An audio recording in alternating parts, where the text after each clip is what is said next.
So I'm Margarita Kuleva, and I work at High School of Economics in St. Petersburg in Russia, and also here I represent the Center for German, European and European Studies at St. Petersburg State University and Bielefeld University that courageously supported the event. And of course, I want to express my endless gratitude to the center and this German fund, DED. So today we're going to have a full conference day, and oh yeah, by the way, just to confirm that you're in the right hybrid place, it's a seminar called No Future Institution.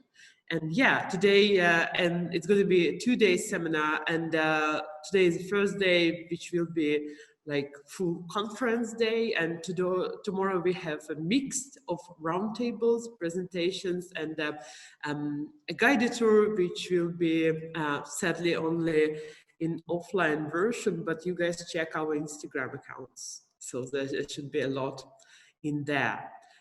So yeah, and so my pleasure and honor to start the session 1, and it's gonna be consisted of 3 presentations. So my kind of a welcome note. I'm not sure if it's a full academic presentation, but something something hybrid, I guess. Then it's going to be Benjamin Bienstock from KAFTA, from Amsterdam, who is here already, and who's going to present online.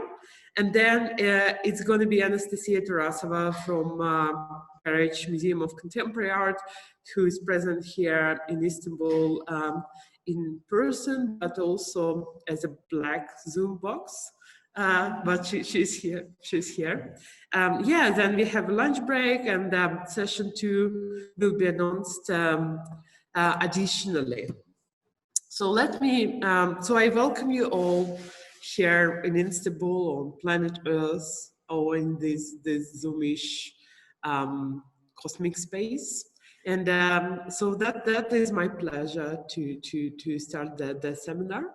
And let me just share my screen to give this introduction to non-future, as I call it. Just a second. I think I need to open my presentation first. Actually, yeah. So yeah, and let me just share it. Just a second. Not a zoomer generation. Okay, to make it full screen. Yeah. So here we are. I hope you can actually see it. You see it? Yeah, you can. So, a kind of a disclaimer. So this presentation tries to be an academic presentation, but also it's a very personal note. And for this seminar, proudly organized in 2 weeks, an international seminar, and who would say it's even possible before this the madness of this year. So it is very important how, so the content here is very connected to this very form of the seminar, and uncertainty and the ideas that we can't actually predict the future. They are kind of a method for the seminar. So my presentation is called A Warm Welcome to Non-Future Institutions, or non-future at all. And as a background, here you can see a foggy day in St. Petersburg on the 12th of November, which kind of serves my first inspiration. So what happened to me on that day? So prior this day, like again, 2 weeks, I think 2 weeks is a magical number for the seminar. In 2 weeks before that day, I was invited to come to Helsinki for a research day with my good friends, colleagues, who represent the center called Kadesal Center for Design, Arts and Social Research. And they invited me because we are working on an exciting project to come to Helsinki. And but the border was closed. And together with my assistant Robin, we made a huge research on how do I cross the border. So it requires actually a lot, and my advice is to think twice, like if you want to do that, if you're, for instance, a Russian person, but like me, or a fearless researcher of any kind.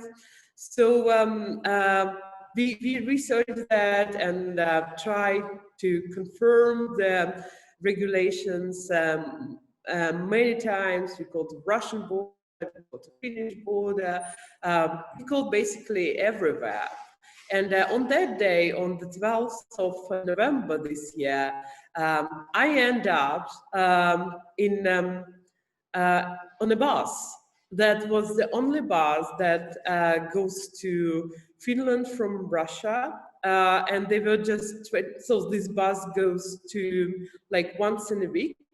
And they were just 20 people on that bus, all scared, all wearing masks, all have their personal stories behind of that trip. But because I didn't get the final confirmation from Finnish Ministry of Culture that I can actually enter, I wasn't really sure how do I deal with that trip.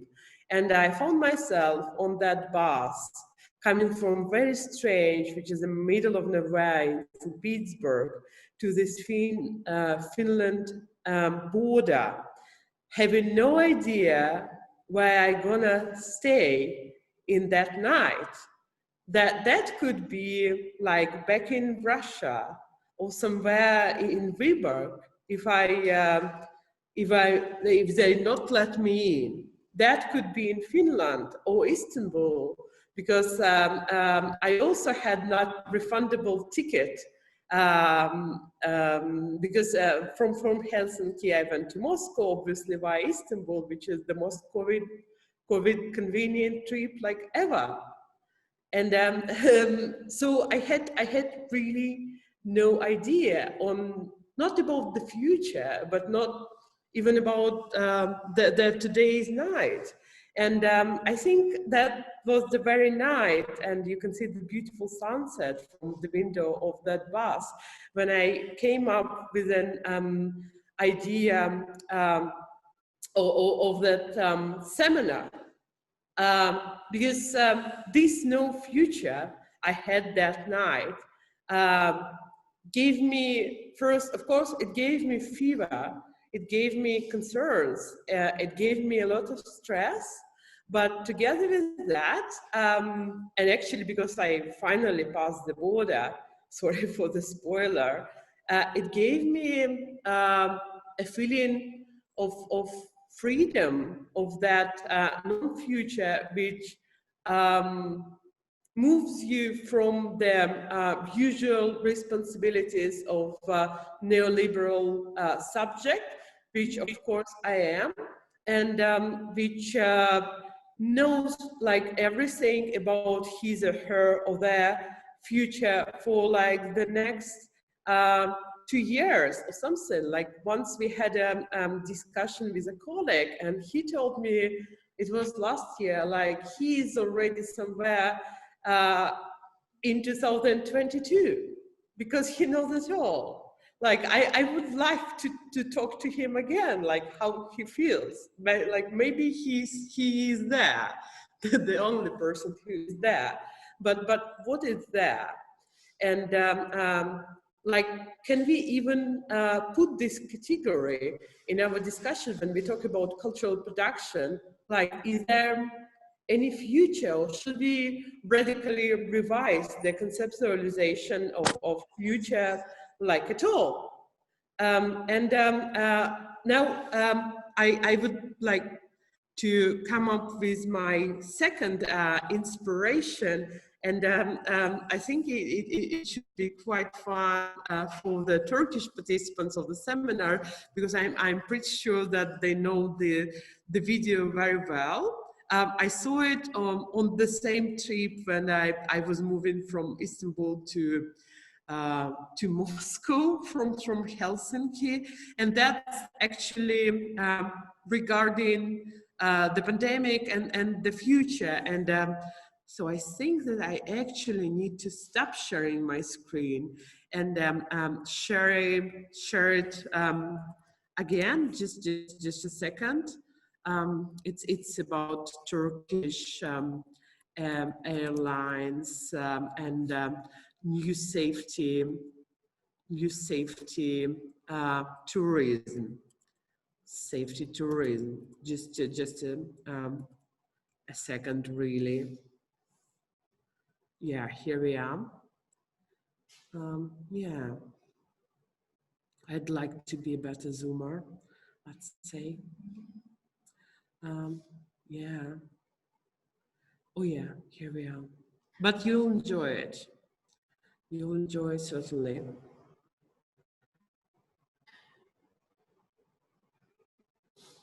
Daddy asked if can you hear it?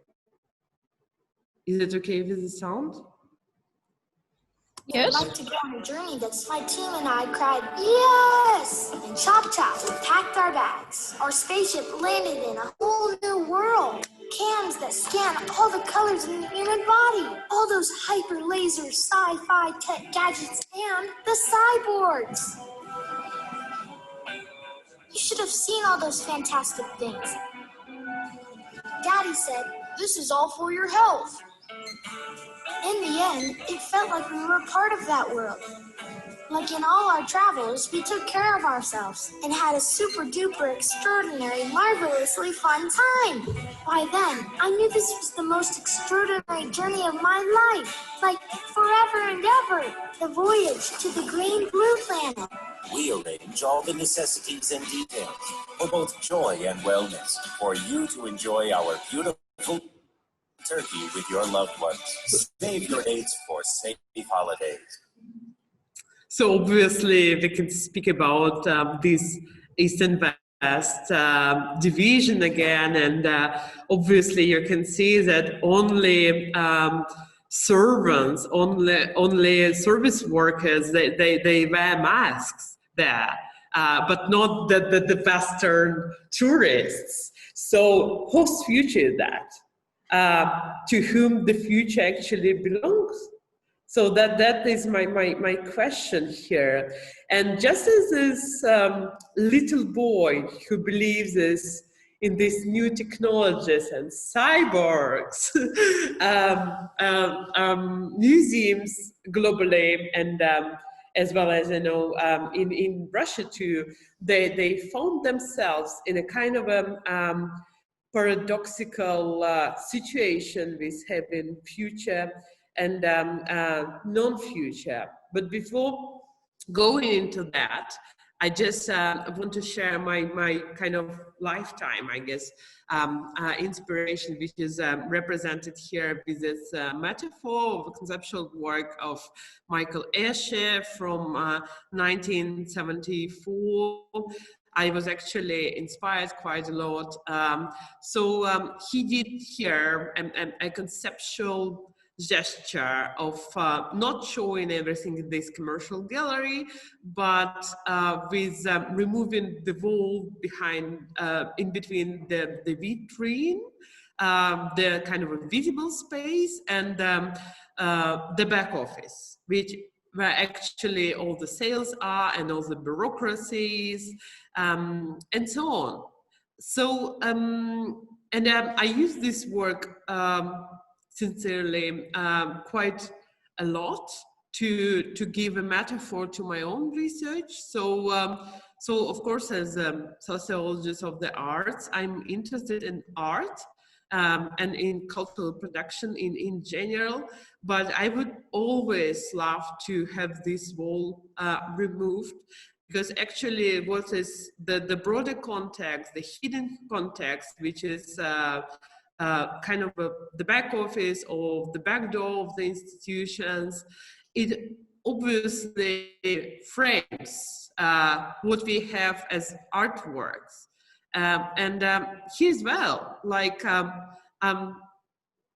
won't lie to you saying like, yeah, that's a seminar and we're going to speak about the future or non-future of museums, and yeah, and we are all serious academic and artists here, and certainly we are.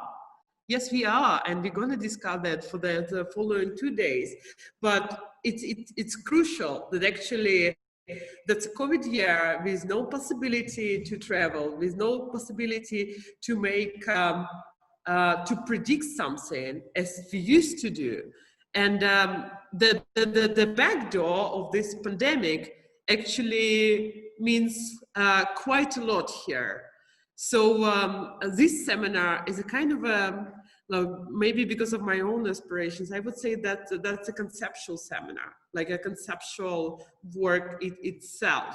I'm doing with my beautiful co-organizers and Jem here, and all of you, the participants and listeners. So that in a way, it's a kind of a performance, because what we say is actually in hugely dependent on how and when we say that. So I would just keep it in mind throughout the seminar. And to conclude with giving you just 3 points, and maybe you will hear much more from me throughout the 2 days. Yes, as you probably read on my statement, we are in a paradoxical situation as cultural producers and academic, where the future and its challenges exist somehow, and global cultural policies and corporate strategies of museums of contemporary art, but not necessarily contemporary art, of art museums. They want museum to be bold. They want museum to be an open discussion for all kind of challenges, not only COVID, but also the new ethics, the issues of queer art, the issues of sustainability, the issues of political restrictions, sustainability, I said, yeah. And so in a way, museums, just as this futuristic airport in the advertisement, it's a place for the future, that's the better place that already kind of there, and pretends like the challenges of today, they're not that essential anymore. But at the same time, we're going to discuss the backdoor quite a lot during the seminar. And actually, you can see that in terms of planning, and I hope our friends here, curators and artists, will tell us more about that during their presentations. They actually, well, non-future in terms of plannings, and so that's the very first time when I see like large exhibitions with no opening date, like 2 weeks prior the opening. So what kind of responsibility and pressure it gives to cultural workers themselves, and that's why I want us to be, I think we deserve that, to be a bit egocentric today, and to care about ourselves as cultural and symbolic producers too, not to work for the future, but just to work for ourselves and like our own well-being too, because like, do we even need the future if we can't really be taken there? Yeah, so I leave this question open, and I welcome you all again in this experimental seminar. Well, thank you very much. I think We will take questions in the end of the panel.